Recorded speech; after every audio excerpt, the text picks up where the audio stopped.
Thank you very much, Katie and Raymond and Lingua World Cafe. Thank you all for coming tonight. The title of my talk today is Tell Me About TEL, and TEL is the name of the organization that I work for. I also want you to tell me what you want in terms of mental health services in Kansai.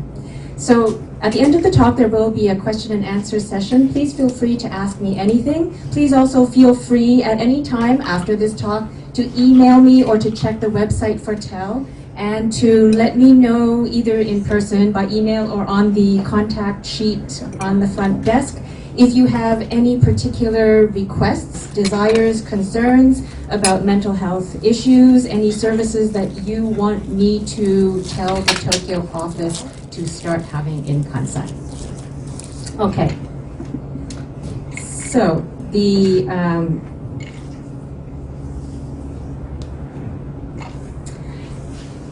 organization that I work for is called TEL today, but it's actually been around for many decades. It started in Tokyo in 1973 as the Tokyo English Lifeline.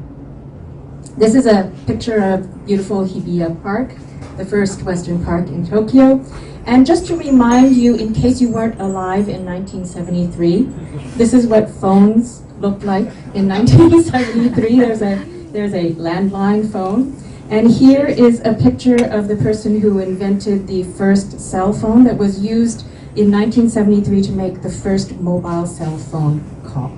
Actually, only a few days after April 1st, 1973, which was the day that the Tokyo English Lifeline made its first, received its first phone calls.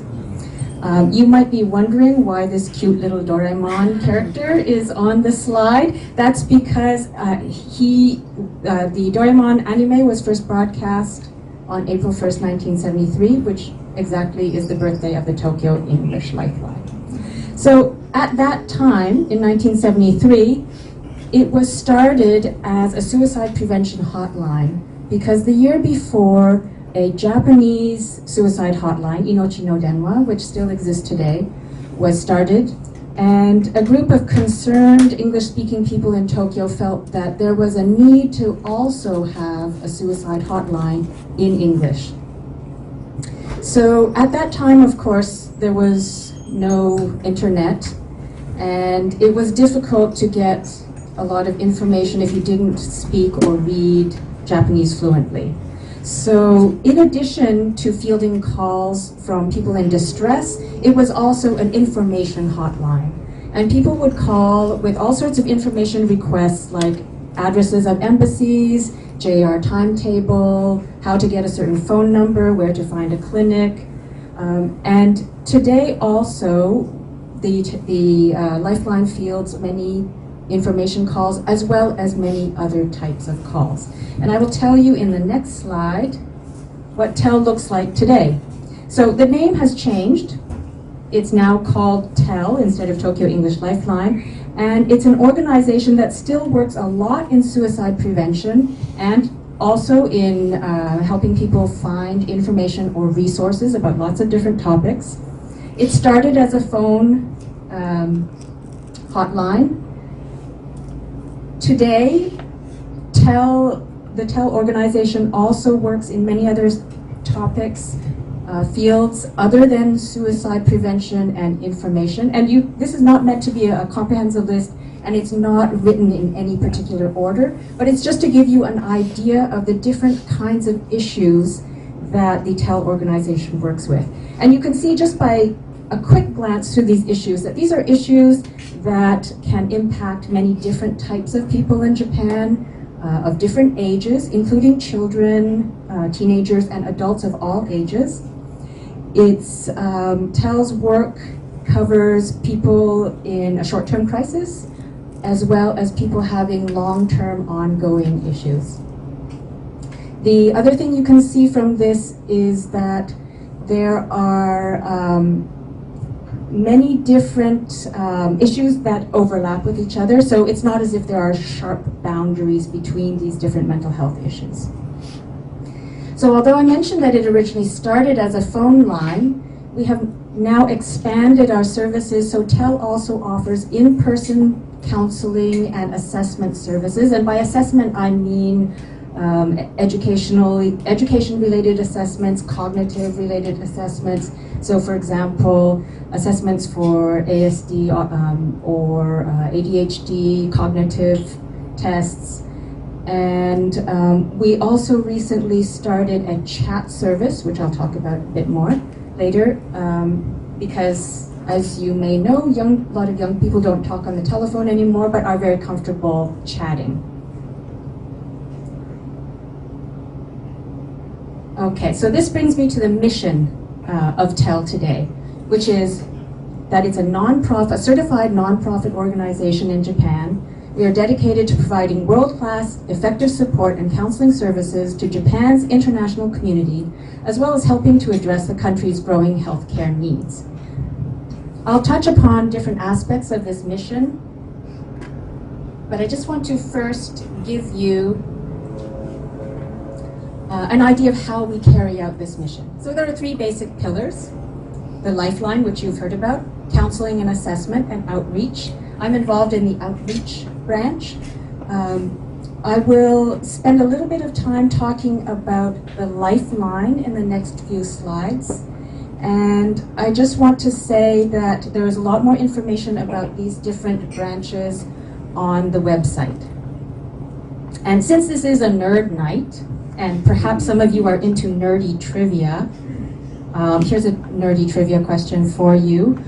What are the names of these three types of columns, and what kind of plant is used for this column on the far right? And we can talk about the answer later in the trivia quiz night slide later in this talk. Okay, now the TEL Lifeline. Maybe you have seen these cards at the front desk. Please don't leave tonight without taking at least one, preferably more cards, so that you can pass them out to your friends and colleagues. This card has the number of the TEL Lifeline, and I just want to say a few things to explain what the Lifeline does. It is a telephone and internet chat hotline. It operates every day of the year. The telephone line is open from 9 a.m. to 11 p.m. and internet chat at the moment is only late at night on the weekends. So Friday, Saturday, Sunday, 10:30 to 2 a.m., which is often a time when the people who are most comfortable using chat want to use chat. Okay, so it's very important to know that the Lifeline is totally anonymous, confidential, and non-judgmental. And it's okay to talk about any type of subject. So there is no subject that is taboo to talk about on the line. And this is a great comfort for people who have an issue that they feel is very sensitive or too difficult to talk about with their family or their friends, or maybe it's a work issue and they can't talk to their boss or their colleagues about it. The Lifeline is for people of all ages, including children and teenagers. So children and teenagers who are experiencing problems are welcome to call or use the internet chat. And we have increasing numbers of children and teenagers using the service. And we really want to reach out to the youth of Japan, English-speaking. The Lifeline is only in English, but you do not have to be a native English speaker. You don't have to be fluent in English. And in fact, more than half of the callers are Japanese people who speak English. So when I say that TEL services are for the international community, that means the broadest sense of the international community. Most of the professional counseling and assessment services are in English, but there are services available in Japanese and other languages, including Spanish, French, Korean, Chinese. It just depends on the therapist, and it depends on the exact service. So for chat, the chat service can be accessed via the website. And if you want more information, please talk to me afterwards. Some of you might be wondering, what is the value of calling and talking about something when you have a really distressing issue?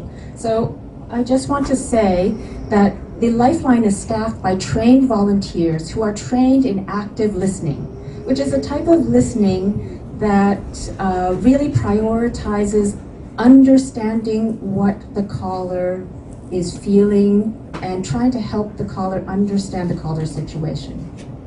So how does active listening help someone? The person who is expressing their feelings feels relief that they are given an opportunity to express their feelings freely without judgment, without being blamed or shamed. It also helps the caller because when you express your feelings or express your opinion, express what's going on with you, you can explore your situation in a safe environment in which you are also not being blamed, shamed, or judged for what you are experiencing. So active listening helps people because it gives them understanding, it helps to give them perspective on their situation, and it can help to empower people to find their own solutions to whatever the problem is.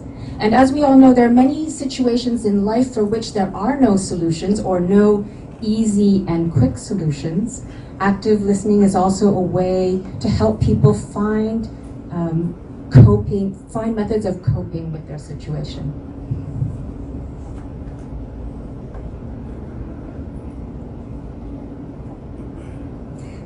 So this is a testimonial from one of the groups that we work with, the Stanford program in Kyoto, which is a study abroad student exchange program. And I put this up here both because it's a wonderful testimonial, but also to stress that TEL works with all kinds of people who have lived here for decades and will live here forever, but also people who are here for a short term, as tourists, as temporary visitors, as students, as professionals here on a short-term contract. So one of the things that I'd like to point out in this testimonial is that Dr. Mike Hughes makes the point about just as fundamental as looking after our students' physical well-being, providing excellent English language mental health support has long been a challenge. And this leads me to the next slide. It's a very simple slide, but I want to spend a little bit of time on this because it is really a fundamental part of our message to the community. And although it may sometimes seem like common sense, it is still a controversial idea for many people and for many societies and many governments and for many people who are deciding things like health insurance plans. So what I'd like to say here is that the word health, the general meaning of health in its broadest sense, is mental health as well as physical health. And we would really like to spread the message that it's important to take care of your mental health just as we all know it's important to take care of our physical health. It's well established, and I think everybody agrees, that we all throughout life will experience some kinds of physical health issues, which may range from just a minor scratch to something serious that requires surgery. And I think we all know and accept that there are different ways to deal with physical health issues. And I've just put a few general categories up here: prevention, first aid, regular care specialists, prevention, things, lifestyle changes, things like good diet, getting some exercise, avoiding too much junk food. So I think everybody accepts that different kinds of physical issues may require different kinds of treatment. And it is widely acknowledged by communities and governments that there are social structures in place to help people get access to different kinds of treatment for physical issues. And I'd like to make the point that in the ideal world, it should be exactly the same for mental health issues. There is no such thing as a life without difficulty, no matter how glossy and wonderful somebody's social media pictures look. We will all have some kind of mental health issue in our life.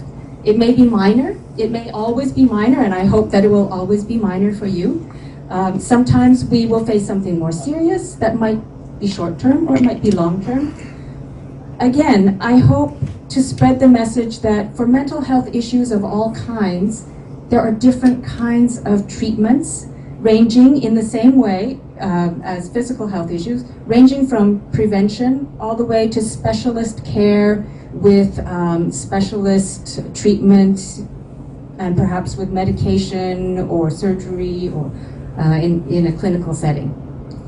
So this idea that mental health is just as important as physical health and should be treated in the same way without blame, without stigma, is really, really important and is a really crucial part of what we are trying to do at TEL. So how can we promote this idea? I'm asking for your help to shatter stigma and fight fear. And I think that as individuals and also as a community and as a Nerd Nite community, we can all do something to shatter stigma and fight fear. And thank you for coming tonight, because knowledge is power, and I think that's part of the work of shattering stigma and fighting fear. There are many ways to volunteer if you would like to volunteer.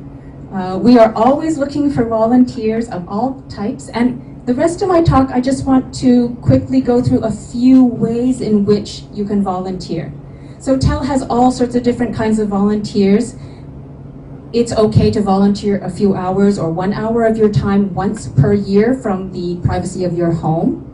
That's one, and there are ways to volunteer like that from your home. There are other people who volunteer by coming out regularly and doing something for many hours every month in a very committed way. So I'll just go through a few of those different possibilities to give you an idea. This one, Lifeline Support Worker Training, has to do with the lifeline that I mentioned before, the phone and internet chat lifeline. This is a type of training in active listening which does require a fair amount of commitment. So it's not for everybody, but it is very valuable in that you are really helping people, and many people who have done this training say that it has helped them personally and professionally, as well as in their volunteer life.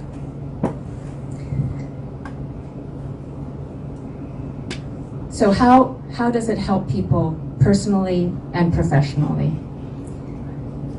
There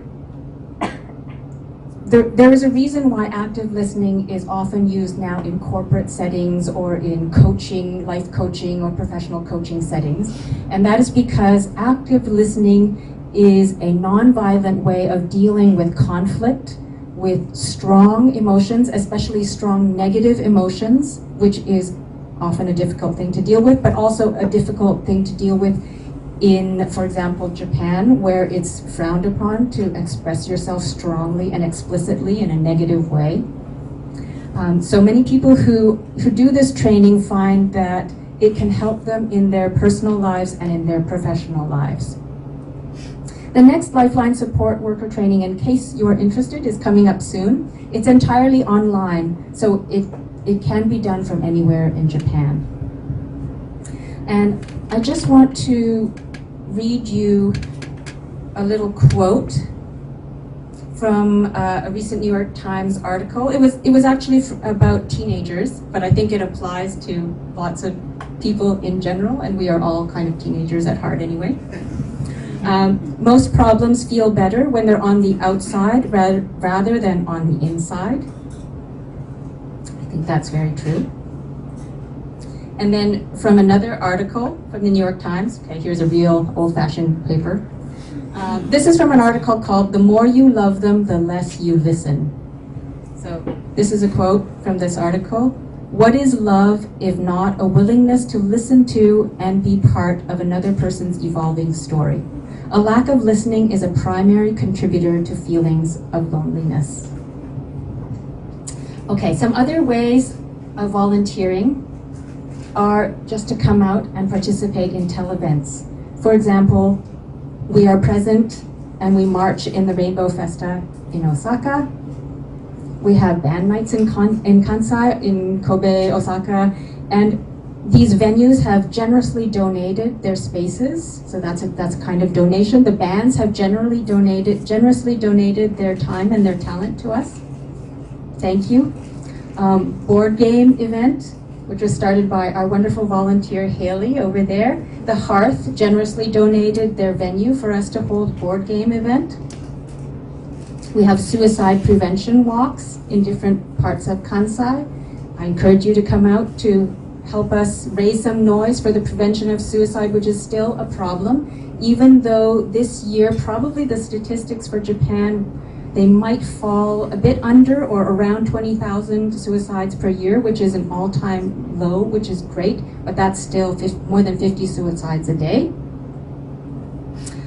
Trivia quiz night. The next one is in Osaka in April, Friday night. Okay, who wants to shout out the answer about the columns? Yes, that's one. Doric. And? I think I heard it. Corinthian. Yes. Bonus points. Great. Thank you. What's the plant, though? Yeah. Acanthus, also called bear's breeches. I don't think it grows in Japan, but it grows in Southeast Asia and Europe. So tell in Kansai, future directions.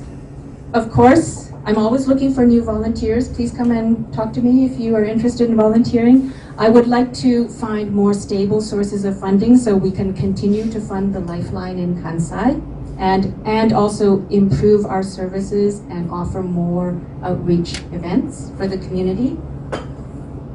And the last thing is thank you very, very much for coming here and listening to this talk tonight. Our events are usually on Facebook, the TEL, or Kansai Volunteers Group. Thanks.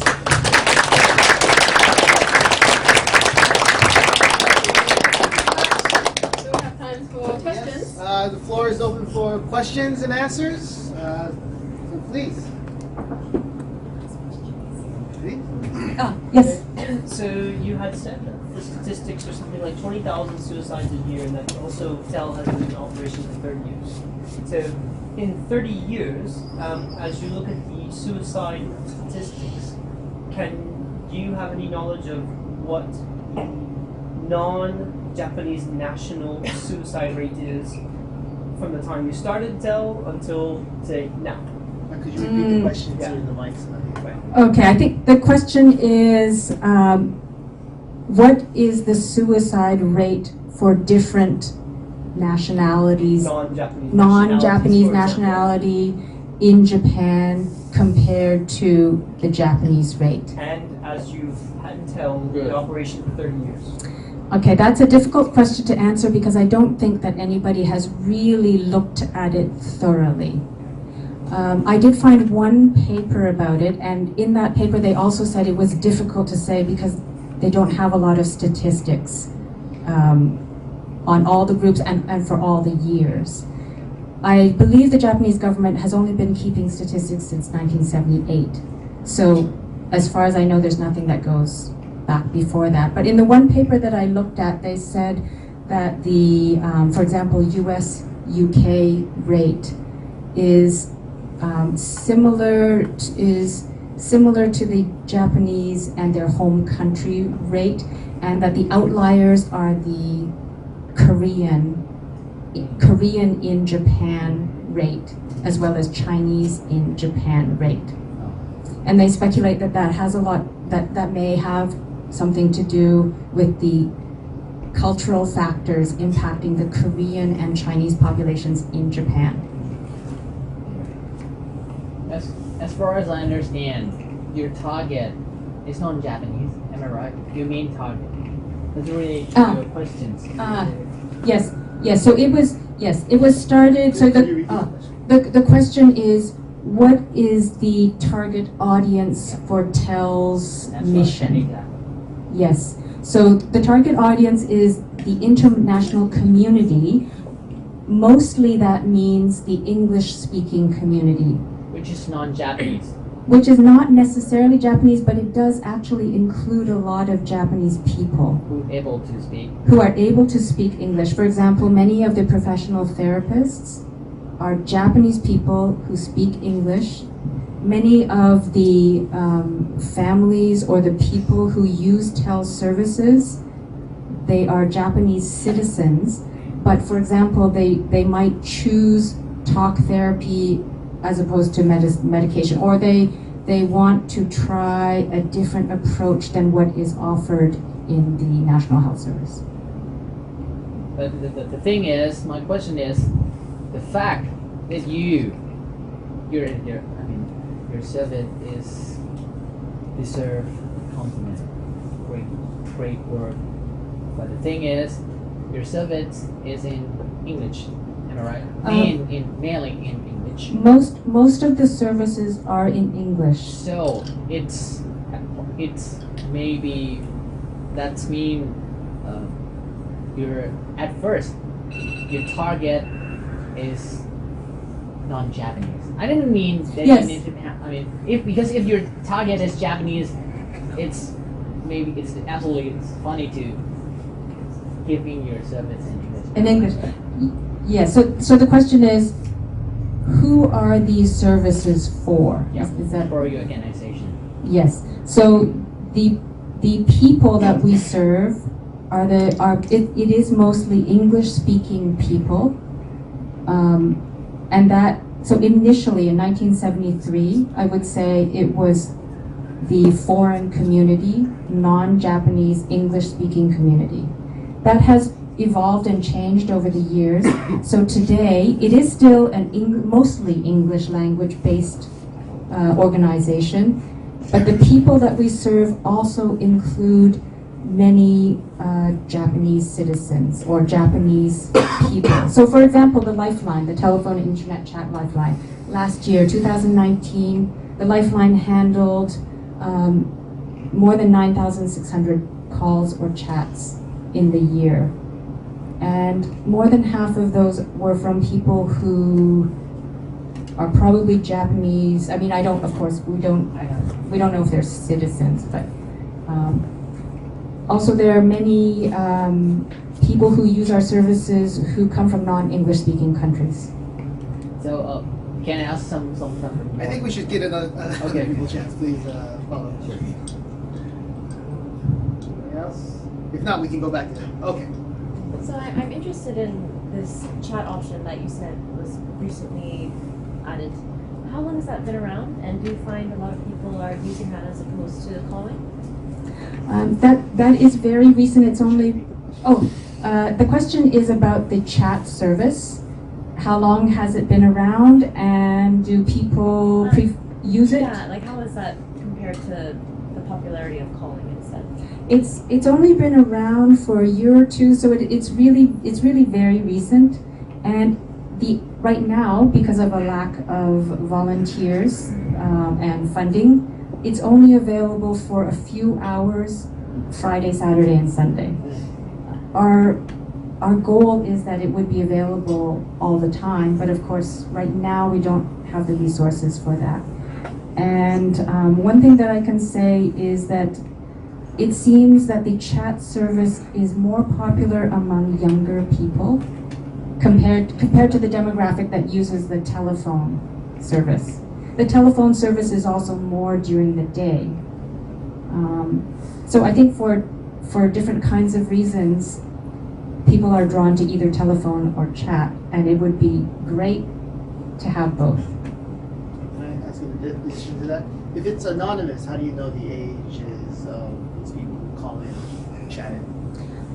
It's anonymous in the sense that they are not obliged to give any information about their names or anything. They will often say, but we don't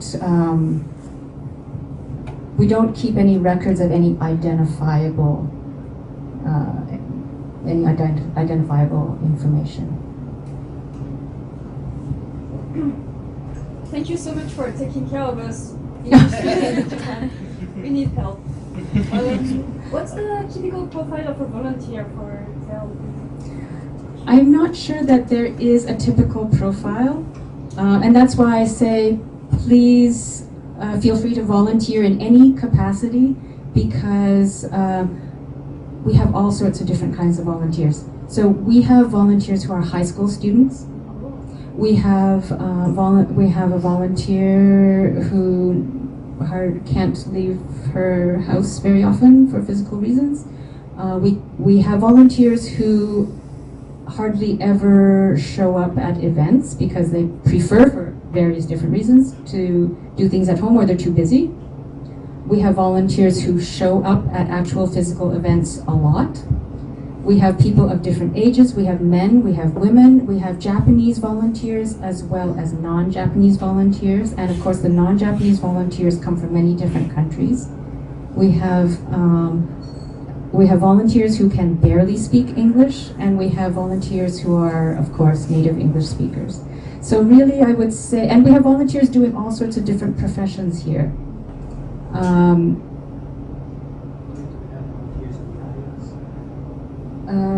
Yes, Haley and James, who have been very helpful with events, and who set up the board game event and the band night. We have volunteers who helped with the design of the posters, who do graphic design. I've volunteered. Okay, great. Please come talk to me. A volunteer or a question? No, I want a question. We're out of time, so unfortunately, please, you're welcome to ask your questions. So, okay, everybody, give another round of applause. Thank you very much.